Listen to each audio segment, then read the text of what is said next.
It's good to be here this morning. Thank you, Jackie, for that introduction, and Jen, it's good to see you, and Linda. The rest of you here today, and especially celebrating, not only as we said, women's history, but also women in the military. And I can't, and I already, what I love about this room already, and those that are watching, you know, as they always say, and the millions online, well, the thousands online, is I already see the inter-service rivalry always coming out, and I love that. You know, it's just good. But I will have to say, we've had a little Air Force, we've had a little Navy, we've got Army in the room. God, you know, I always bring that up. Marines, there we go. and as they will be happy to tell you, one is a majority with the Marines, so they're fine. Coast Guard, there we go. Space Force, they're out there in line. I know where they're at. There we go. Get us all. Look, I'm excited about, you know, being here. I'm excited about, Navy. Well, we already got Navy and Air Force. We've been fighting back and forth. We get my Navy one more time. There we go. And okay, and for those of us, we just say the best for last. Let's go ahead and get Air Force out of the way again. There we go. I'll just stay down here with you guys all day. I've had meetings already that have depressed me on a Friday. I'm coming down here with a lot of fired up ladies and men who are wanting to do great things for our veterans, because that's what I want to do. And when I look at this and I look at what's happening, I can't not address the fact that in our development, and as we come forward and as we're talking about what the community and your communities are going to be working toward as we expand not only our services toward women veterans, but all veterans going forward, is that it's a community effort. It's something that has to be done together. Now, one of the things, I stood right here a little over a month and a half ago and addressed the employees that were here, and it was some that were online, and I said this. I said, when you come together, and I truly believe this as a group at the VA, which is, by the way, and some of you probably know this, and some of you may not, and especially if you're watching online, you may not know this, that the VA itself is larger than any of our standing military's active duty force. Some people get amazed by that. But the active duty Army, we're bigger, which means we're bigger than all the other as we go forward. That means we've got a lot of folks and a lot of people who are interested in the VA, who work with the VA, who want to be a part of the VA. But then we also got a lot of folks that we still haven't reached yet, that we're still there to reach. And so when I come into this, I stood right here in this room and I told everybody, I said, this is going to be a family approach to this. This is the only way I know how to do business. It is a family approach, but I asked everybody that was there that day, I said, how many of you have a family that everybody gets along?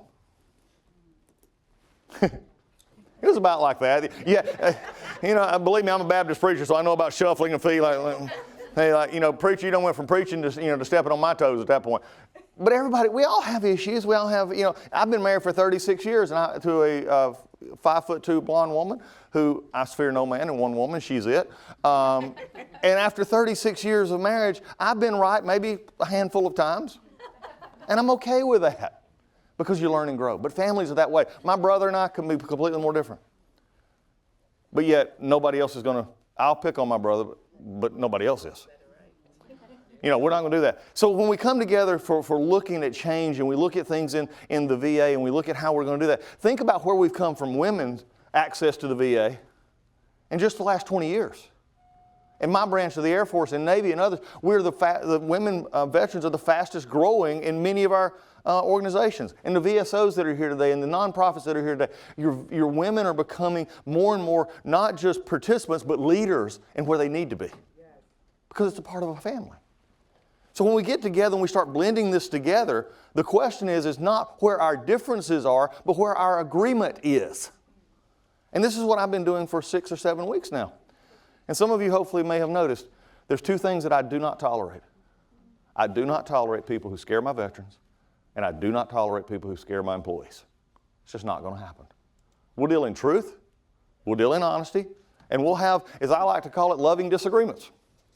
But at the end of the day, it's not about the VA itself. And whether you're a VSO, nonprofit, or anything, who's worked with the VA, please understand many times the focus gets focused on the VA instead of the first part of that, which is the V. It's the veteran. That's the only reason this building exists. But yet sometimes we get so hung up in thinking about, well, the VA needs to do this, and the VA is going to do that, and why is the VA changing this, and why are we not doing it? That we forget, what are we doing about the veteran?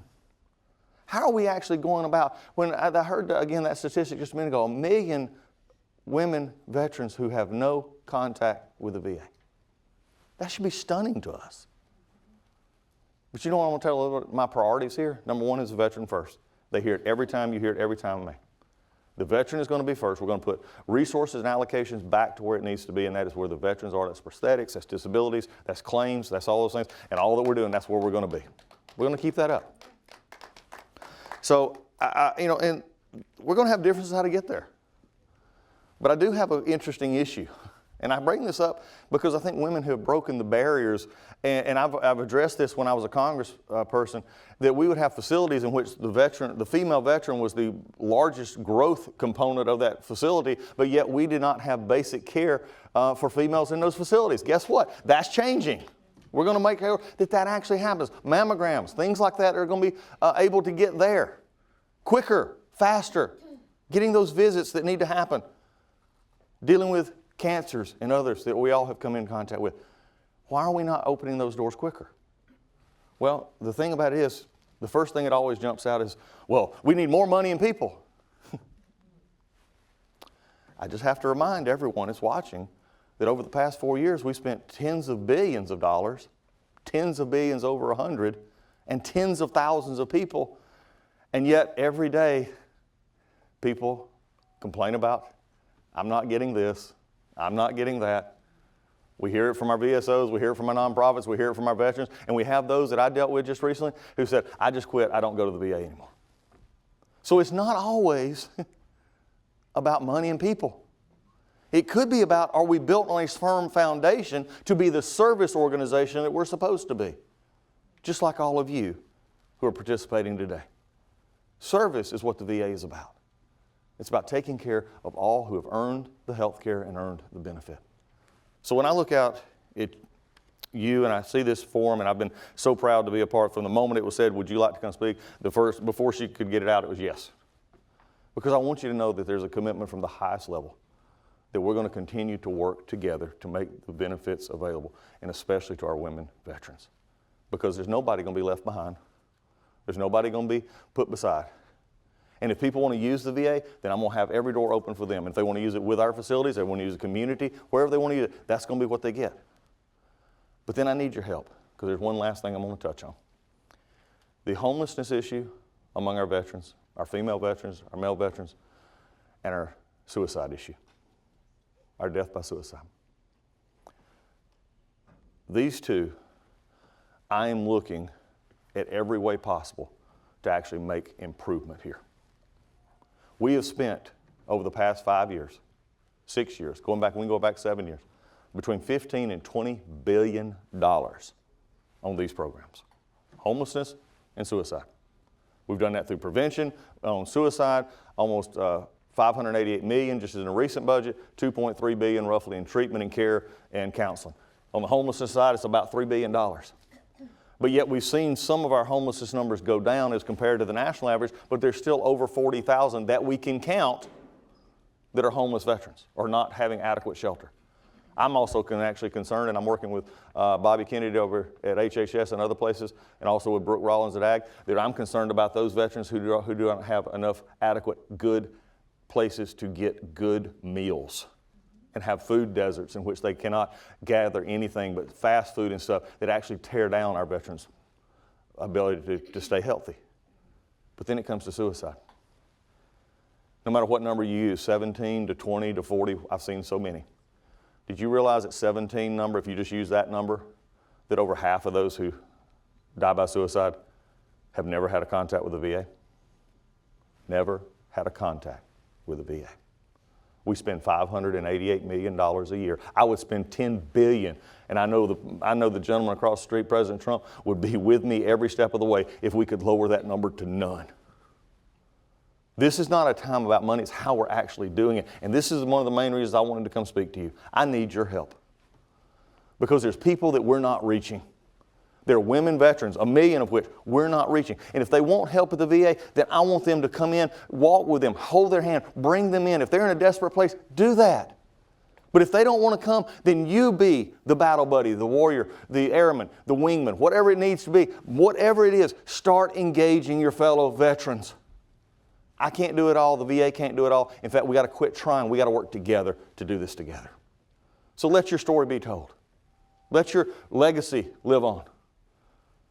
Because no matter what happens today, I want you to look around at the seats and wherever you are, maybe from home or wherever else you're watching. This conference is really not about today. It's going to be great. You're going to have good stuff. And if y'all don't get all those donuts in the back, there may be other places for them. Have fun here. This is your VA. But at the end of the day, what will be judged by what we do here is by the people who will be sitting here in 25 years. It'll be judged by what is happening 25 years from now. Will they look back on our time and say, they just managed and pushed the button and pushed the cart down the line? Or will they look back and say, now is the time, now is the opportunity to make sufficient change to ensure that no veteran feels left out, that our organization is put in a position to where it can efficiently and caringly and appropriately take care of our veterans in this country, and make sure that when they're sitting here, they will look back at this time to you in this audience and to those listening online. They'll thank you for having the foresight to come together, to join hands and saying, this is our time. Let's make it happen. So for you here, and for the celebration and for the work and the excitement that's going to go into this, for this forum, this women's forum, know that this secretary appreciates you. We love you. We're glad you're here. And for all organizations, it's now time to get ready and get set. And let's go. Thank you so much.